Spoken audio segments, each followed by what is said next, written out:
Welcome to Poop Talk, where discussing bodily functions can help keep you regular. And now your hosts, Myrishka and Ashley. Hey guys, welcome back to Poop Talks.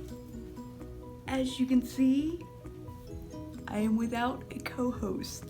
My poor co-host has a very hoarse voice and she whispers, so you can barely hear her. So, she's going to be doing all the behind the scenes stuff. Last week we talked about stress and what it does to the body and the different types of stress. So this week we're going to talk about how to eliminate stress and alleviate it.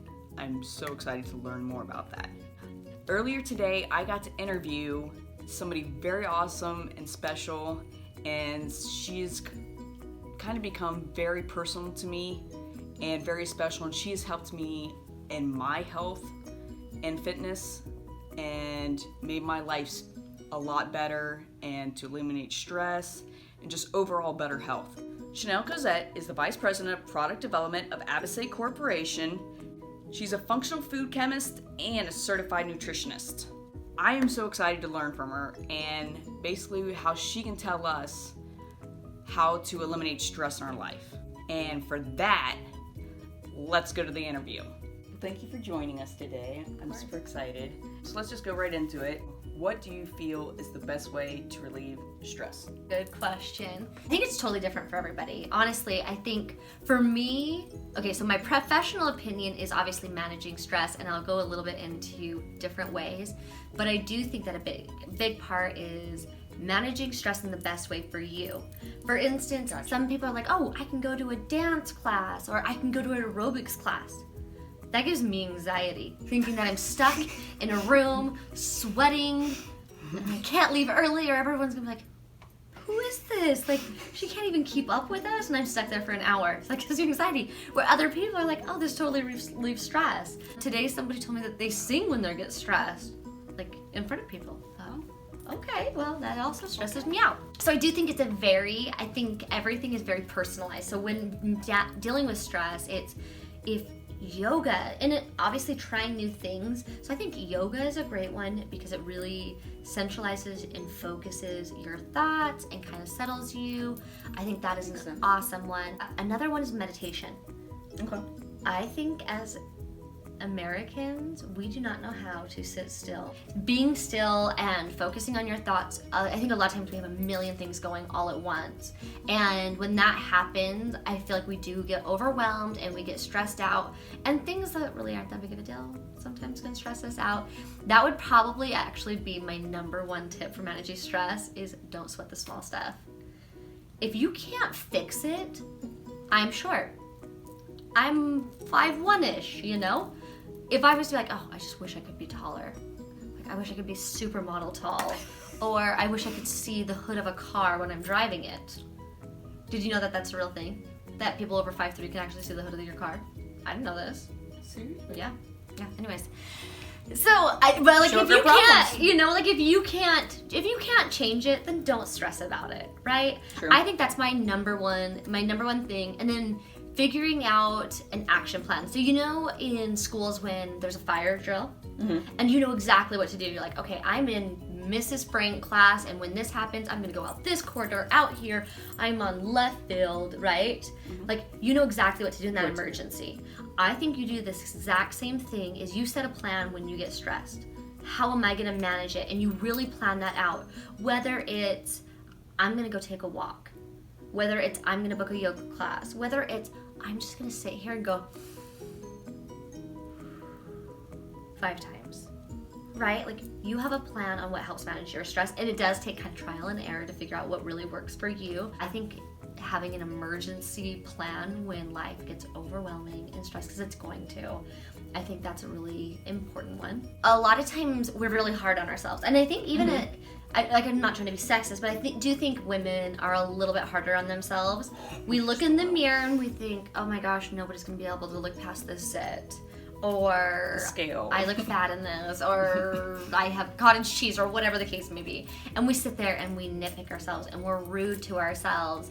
And there was this study done on bacteria. And I think this is so fascinating. One, they played different music So like hardcore rap versus classical. And I'm sure you've heard about plants. When they played classical music to plants, they grew. When they talked nicely to plants and in a baby voice, they grew quicker. What's crazy about this is the same thing works with your bacteria. So they found when they played classical music or when they talked nicely to bacteria, they vibrated at a higher frequency. Where the bacteria that they yelled at just kind of like constricted and didn't vibrate as quickly. So when you think about it, when someone yells at you, have you ever noticed that you like shrivel up? You shrivel up, right? And that's the difference in the way your body and your microbiota and like your whole microbiome, how it reacts to stressful situations. That's really cool. Yeah. That's actually really cool. Yeah. So know that. if you every morning, if you give yourself positive affirmations, I know it sounds super cheesy and like voodoo magic, but it's not. Like, tell yourself how great you are.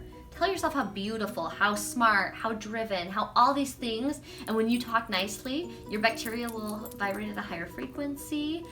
They're able to break down things better. Your brain is connected to your gut by your vagus nerve. They communicate with each other. And that's really, I'm sure you guys in your last episode covered a little bit about that, about how stress really affects your good to bad bacteria ratio and gut dysbiosis and all of those. And sometimes it starts in your gut and sometimes it starts in your brain. So positive self-talk. Just to recap, number 1 would be don't sweat the small stuff. Number 2 is have an emergency plan, knowing how you're going to deal with your stress. Whether it's yoga or being still. If you're religious, prayer.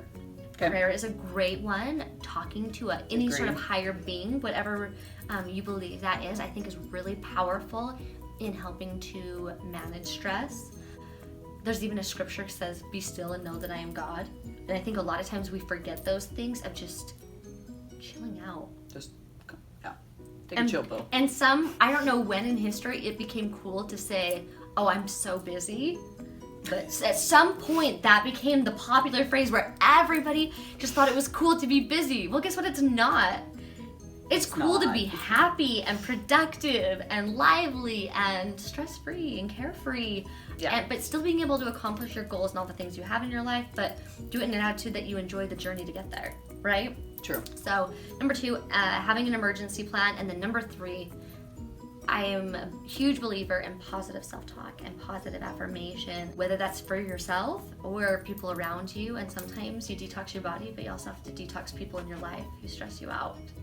And sometimes those are hard conversations and hard things to do, but I do think that is really, it's your life, it's your body, and take that as an empowerment to detox.